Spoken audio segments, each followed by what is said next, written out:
Question number 45 यहाँ पर हम लोग स्टार्ट करते हैं। सर्टिफिकेट ब्लोअर, सही है, ब्लोअर है, पंप नहीं है। पंप का काम होता है पानी करना, ब्लोअर का काम होता है हवा का इम्पेलर करना, हेड देना। हैज़ एन इम्पेलर, एक ब्लोअर है उसमें इम्पेलर लगा हुआ है, उसका आउटर डायमीटर ये है और उसकी जो वो है ब्लेड का विड्थ है वो कितनी है 75 मिलीमीटर, सही है।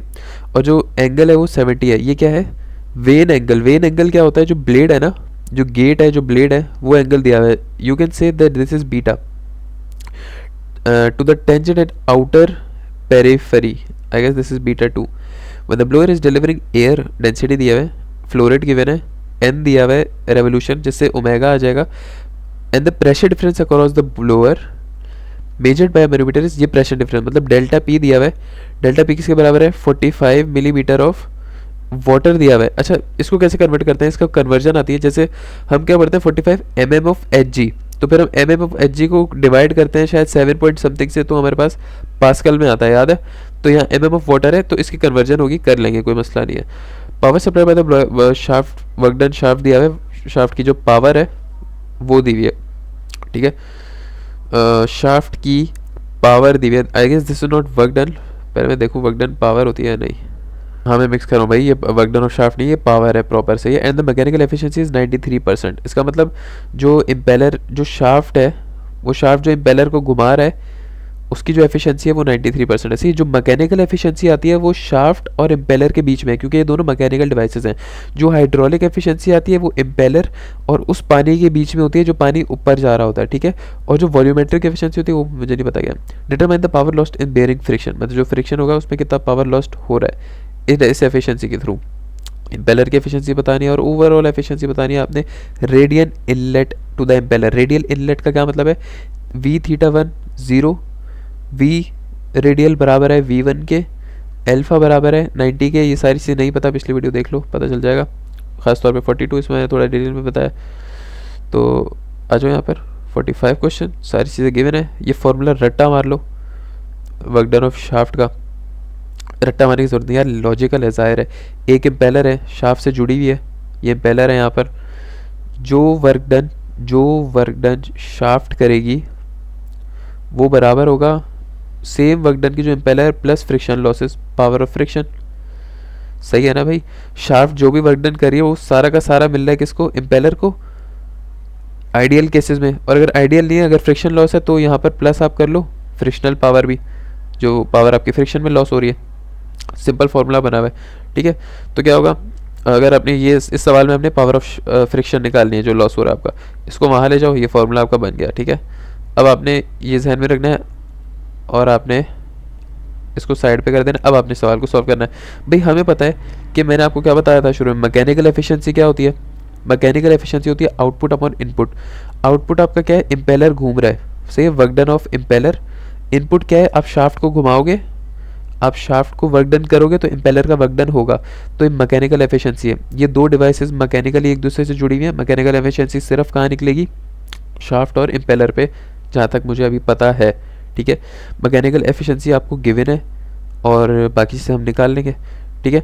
यहाँ पर आपने पीएफ की वैल्यू रख दी है, पीएफ में आपने डब्ल्यू इम्पेलर की वैल्यू रख दी, सही है। इस फॉर्मूले में डब्ल्यू इम्पेलर की वैल्यू रख दी है तो आपके पास ये आ गया, सही है। डब्ल्यू शाफ्ट कॉमन लिया आपने तो यहाँ पे क्या बचा 1 माइनस मैकेनिकल एफिशिएंसी, वैल्यू रखी सारी, पीएफ आ गया, डायरेक्ट ख़त्म हो गया, ठीक है, पार्ट 1। अगर आपको ये सब नहीं करना तो आप डायरेक्ट यहाँ वैल्यू रख दो और सॉल्व कर लो, आसान है। पार्ट बी में आ जाओ, हाइड्रोलिक एफिशिएंसी में आ जाओ। भाई एफिशिएंसी ऑफ, ये क्या लिखा हुआ है, इम क्या लिखा हुआ है, हमें ज़ाहिर है इम्पेलर लिखा हुआ है यार, क्या हो गया। तो एफिशिएंसी ऑफ इम्पेलर क्या होनी चाहिए, आउटपुट अपॉन इनपुट। इनपुट क्या होगा, जो वर्क डन इम्पेलर करेगा और वो इम्पेलर कितनी हाइट पर प्रेशर पहुंचाएगा, ये इसका आउटपुट होगा, सिंपल है, सही है। हाइड्रोलिक पावर तो कितना पानी ऊपर पहुंचाएगा, या फिर कितना हाइड्रोलिक, सिर्फ पानी नहीं होता, एयर ऑयल वगैरह सब हाइड्रोलिक में ही आता है। कितना यार खैर ले लेते हैं, सही है, कितना ये ऊपर पहुंचाएगा प्रेशर और कितना वर्क डन इम्पेलर कर रहा है, ये इसकी एफिशिएंसी है, किसकी, इम्पेलर की। तो यहाँ पर हम क्या करेंगे, वर्क डन ऑफ इम्पेलर इसको हम वहाँ ले जाएंगे, इसको यहाँ ले आएंगे एफिशिएंसी को नीचे, ठीक है। और यहाँ से हमारे पास ये वैल्यू आ जाएगी। ये देखो हमें क्या पता है, ये वाला फॉर्मूला यूज़ किया, बल्कि सॉरी, हमें मैकेनिकल एफिशिएंसी पता है 93%, और हमें क्या पता है वर्क डन ऑफ शाफ्ट, हमने यहाँ पर ऊपर हमें पता है वर्क डन ऑफ शाफ्ट, ये रहा 2 किलोवाट। हमने यहाँ से क्या निकाल लिया, वर्क डन ऑफ इम्पेलर निकाल लिया, ठीक है। ये वैल्यू हमने डाली, वर्क डन ऑफ इम्पेलर आ गया। और हमें पता है कि जो ब्रेक हॉर्स पावर है वो बराबर होती है रो जी क्यू एच ए कौन सा है, हेड ऑफ प्रेशर। एक मिनट कॉल आ रही है यार। अब हमने सवाल में निकालना क्या है, देखो ये तो हमने फ्रिक्शन पावर लॉस तो निकाल लिया। अब हमने इम्पेलर की एफिशिएंसी और ओवरऑल एफिशिएंसी। ओवरऑल एफिशिएंसी होता है कि सारी एफिशिएंसी को मल्टीप्लाई करो तो आ जाता है, एक एफिशिएंसी गिवन है। अब हमने सिर्फ इम्पेलर की एफिशिएंसी निकालनी है। इम्पेलर की एफिशिएंसी का फॉर्मूला क्या होता है, आउटपुट अपॉन इनपुट। इम्पेलर का आउटपुट होता है एक्चुअल हेड, और इम्पेलर का इनपुट होता है, इम्पेलर का इनपुट होता है डब्ल्यू, इम्पेलर इसका इनपुट होता है, और हाँ W impeller, work done of impeller.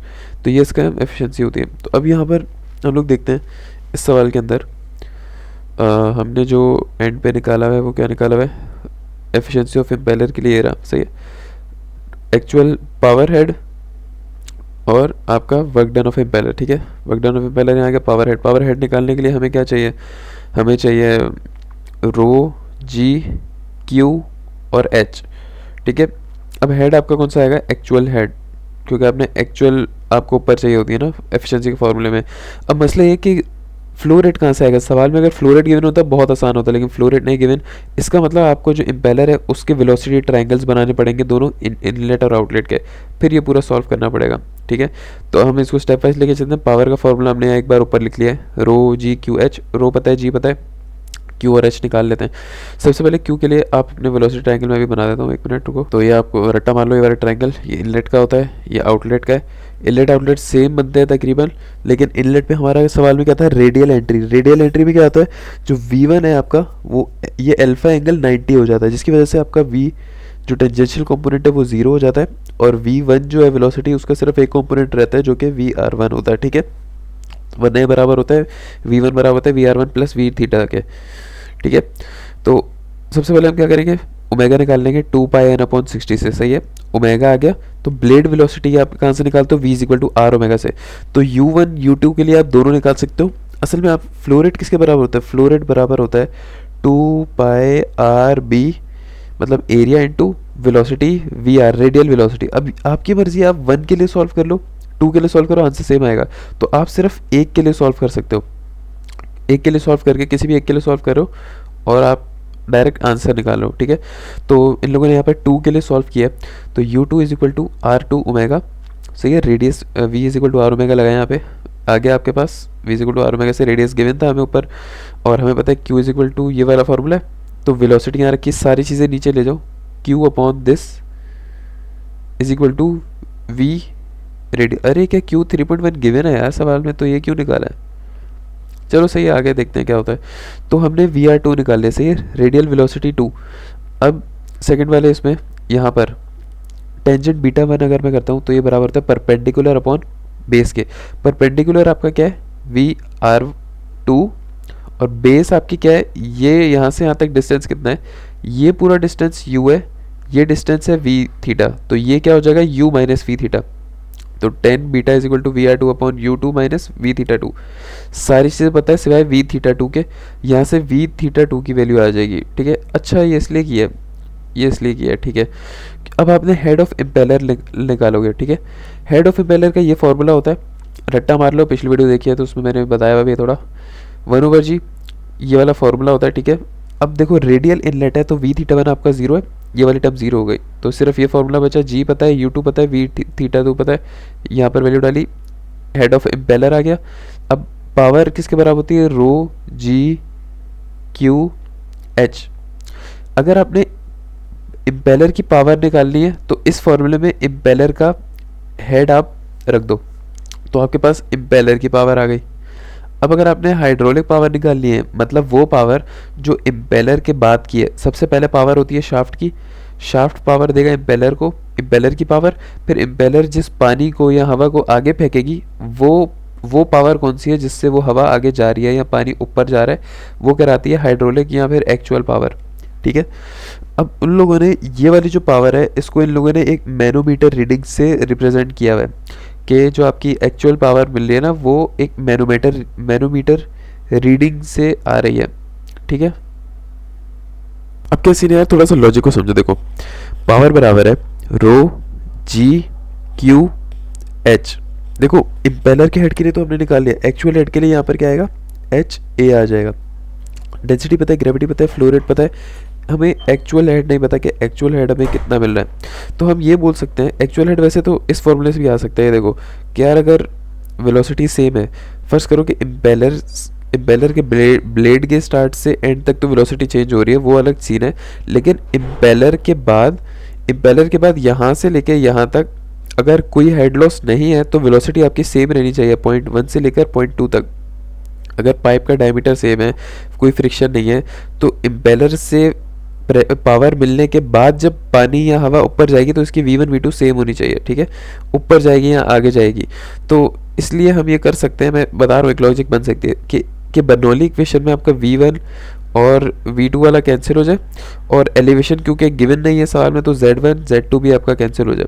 तो इसकी वजह से क्या होगा, P1 P1 वगैरह में आ जाएगा, तो ये हो जाएगा P1 minus P2 upon rho जी, तो ये बन जाएगा delta P upon rho g is, और यहाँ पे H is equal to H आई।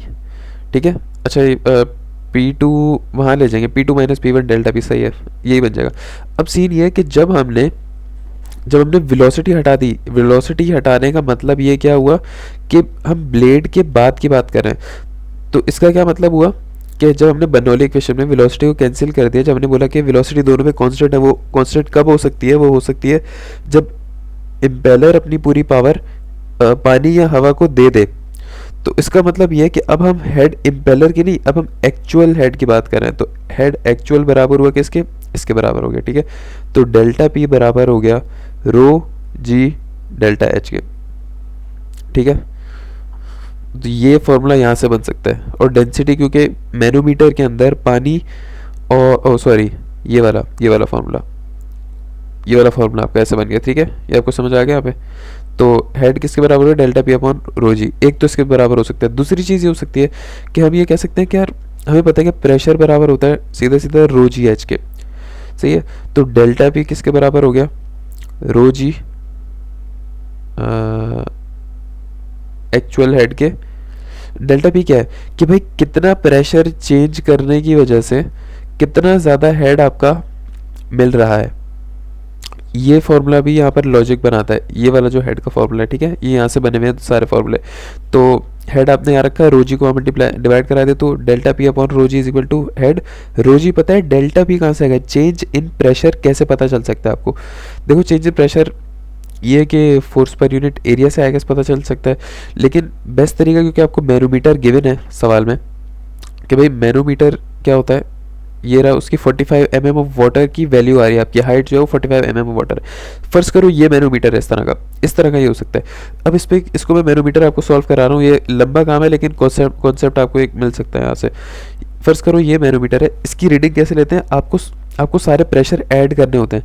ये होता है कि जब आप अपनी वर्किंग ऊपर से नीचे लेके जा रहे हो तो आपकी मर्जी है आपने किसको पॉजिटिव लेना है किसको नेगेटिव। मैं कह रहा हूँ कि मैं जब नीचे जा रहा हूँ तो नीचे जाने वाले में सबको मैं पॉजिटिव ले रहा हूँ, और जब मैं वापस घूम के ऊपर आऊँगा तो मैं अपनी सारी वैल्यूज़ को नेगेटिव लूँगा। सही है, गौर से देखना, सारे प्रेशर को ऐड करूँगा। P1 प्लस इस हाइट की वजह से प्रेशर बनेगा प्रेशर ऑफ एयर। सही है, वाटर से वाटर कैंसिल हो जाएगा, जो यू ट्यूब होती है हमेशा वहाँ पे ये वाला डिस्टेंस कैंसिल हो जाता है। ठीक है, और माइनस मेरा प्रेशर ऑफ वाटर माइनस मेरा प्रेशर 2। ओके, इन चीज़ों को अगर मैं वहाँ ले जाऊँ तो ये मेरा क्या बनेगा, प्रेशर बराबर होता है रो जी एच।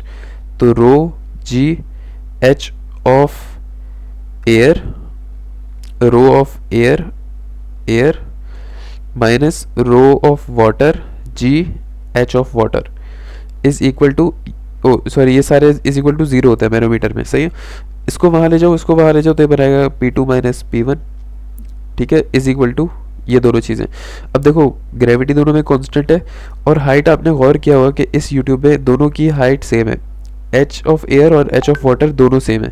तो रो एच, मैंने इस दोनों को एच वाटर से ही रिप्रेजेंट कर दिया, ठीक है। ये तो कॉमन लिया, तो अंदर क्या बचा, रो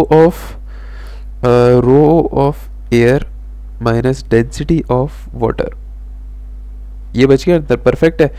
अच्छा ये P2 माइनस P1 को मैं वो नहीं बनाऊंगा डेल्टा P, अगर मैं यहाँ पर नेगेटिव कॉमन ले लूँ, यहाँ पर दोनों साइड पर अगर मैं नेगेटिव कॉमन लेता हूँ, तो ये मेरा बन जाएगा P1 माइनस P2, जो कि बराबर होता है डेल्टा P के। ये देखो भाई स्टैंडर्ड मैनोमीटर में क्या होता है, P1 माइनस P2, सही है। तो हमने क्या करना है, P1 माइनस P2 बनाना है। तो यहाँ पे मेरी इक्वेशन क्या बनेगी, P1 माइनस P2 को मैं लिख सकता हूँ डेल्टा P, और ये क्या हो जाएगा, ये हो जाएगा P of water minus P of air into GHW, same ये वाली इक्वेशन बन गई आपके पास, सही है। ओके हो गया, ये आपको समझ आ गया, ये लंबी चौड़ी इक्वेशन से कैसे ये बन सकती है, एक चांस है, मुझे नहीं पता है कैसे बनी हुई है, मैंने बस अपना बता रहा हूँ। डेंसिटी ऑफ वाटर पता है, डेंसिटी ऑफ एयर पता है, ग्रेविटी की वैल्यू पता है, एच की वैल्यू पता है, 45 थी, मिलीमीटर से मीटर में कन्वर्ट करने के लिए डिवाइड बाय 1000 किया, डेल्टा P आ गया, डेल्टा P की वैल्यू यहाँ पर रख दी तो आपके पास हेड आ गया, सही है। और हेड की वैल्यू अब आपने पावर में लगा दी, तो अब आपके पास पावर ऑफ हेड भी आ गई है। अब एफिशिएंसी ऑफ इम्पेलर निकालेंगे, इम्पेलर की एफिशिएंसी ऊपर ही निकाल सकते हैं, लेकिन हम एंड में निकाल लें। इम्पेलर की एफिशिएंसी बराबर होती है power head upon W of impeller, अच्छा ऊपर नहीं निकाल सकते सॉरी, तो डब्ल्यू इम्पेलर 1860 हमने ऊपर निकाला था, सही है। डब्ल्यू इम्पेलर कैसे निकाला था, हमने निकाला था efficiency multiply by W shaft करके, ये हमने ऊपर निकाल लिया था। और ये हमने 1.36 जो है वो प्रेशर हेड किलोवाट निकाल लिया, ठीक है। इसको 10 की पावर 3 करना है, वाट में लिखना होता है। तो इम्पेलर की एफिशिएंसी आ गई, ठीक है। ओवरऑल एफिशिएंसी किसे कहते हैं, इम्पेलर मैकेनिकल जो एफिशिएंसीज हैं उनको मल्टीप्लाई कर दो, तो आपके पास ये ओवरऑल एफिशिएंसी भी आ गई 67%, ठीक है। जितनी भी एफिशिएंसीज गिवन होती हैं उनको आप मल्टीप्लाई करते हो यहाँ पर, तो एक आपने निकाल ली और एक मैकेनिकल ये गिवन थी, ठीक है। परफेक्ट हो गया, समझ आ गया सवाल।